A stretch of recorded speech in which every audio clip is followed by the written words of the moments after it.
Enkripsi adalah proses mentransformasikan teks normal atau plain text ke dalam rabaan yang tidak dapat dibaca atau ciphertext.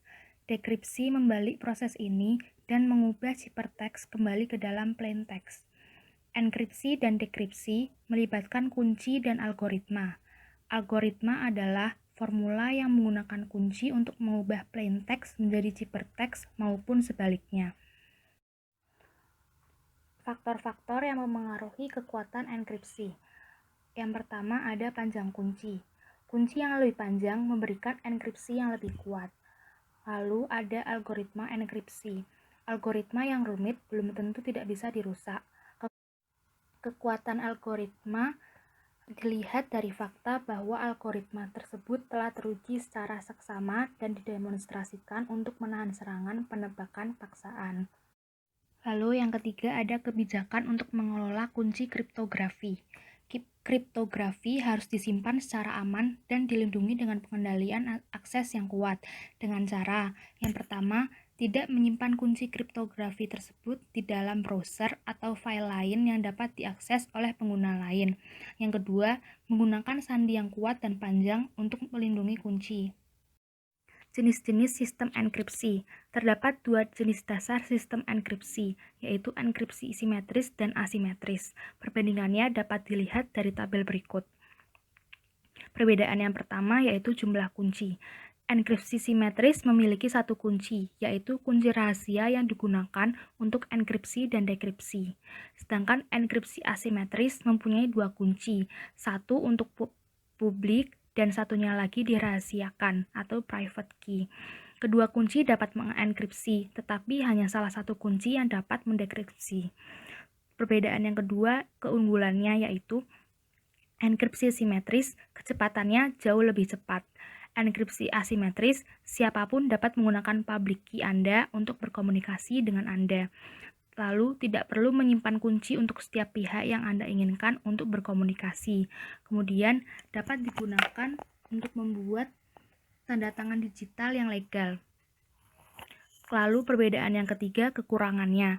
Enkripsi simetris memerlukan kunci terpisah bagi siapapun yang ingin berkomunikasi, dan harus menemukan cara yang aman untuk membagikan kunci rahasia dengan pihak lain. Kalau enkripsi asimetris, kecepatannya jauh lebih lamban dan memerlukan PKI untuk memvalidasi kepemilikan kunci publik. Perbedaan yang keempat, isu-isu resiko. Enkripsi simetris melindungi kunci rahasia yang dibagikan dari kehilangan atau pencurian. Enkripsi asimetris melindungi kunci privat dari kehilangan atau pencurian. Perbedaan yang kelima, penggunaan utamanya. Enkripsi simetris, enkripsi dengan jumlah informasi yang besar, sedangkan enkripsi asimetris, pembuatan dan tanda tangan digital, dan pertukaran keamanan atas kunci simetris melalui email. Hashing. Hashing adalah proses mengubah plain text dengan segala ukuran dan menciptakan sebuah kode singkat yang disebut hash. Perbedaan hashing dengan enkripsi yaitu hashing bersifat satu arah atau tidak dapat di-unhash. Lalu, input dengan segala ukuran menghasilkan output berukuran tetap. Sebagai contoh, algoritma hashing SHA-256 menghasilkan hash 256 bit untuk masing-masing dokumen dengan satu kalimat, dokumen dengan satu halaman, dan dokumen dengan 10 halaman. Perbedaan dengan enkripsi yaitu 1. Dapat dibalikkan atau mendeskripsi ciphertext kembali ke plain text. Kedua, ukuran output kira-kira sama dengan ukuran input. Contohnya, dokumen dengan satu kalimat menjadi sebuah dokumen terenkripsi dengan satu kalimat. Kemudian, dokumen dengan satu halaman menjadi sebuah dokumen terenkripsi dengan satu halaman. Dokumen dengan 10 halaman menjadi sebuah dokumen terenkripsi dengan 10 halaman.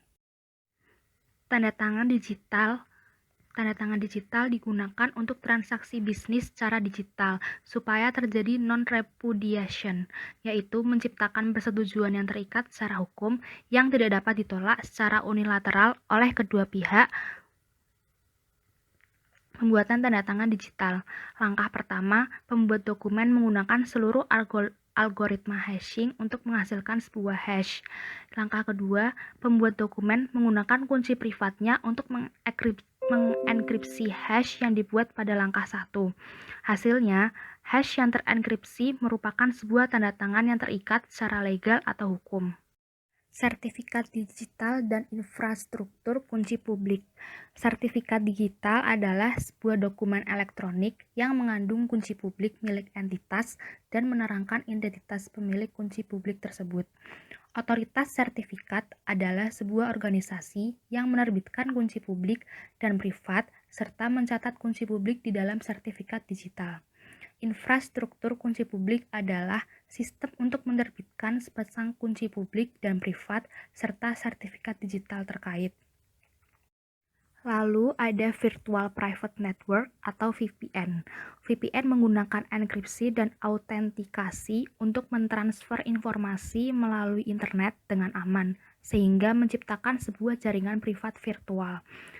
Intinya, dalam hal ini, pengirim dan penerima memiliki kunci enkripsi dan dekripsi yang sama. Terdapat dua jenis dasar VPN, yaitu menggunakan browser, yaitu mengenkripsi lalu lintas dengan SSL. Yang kedua ada menggunakan IPsec.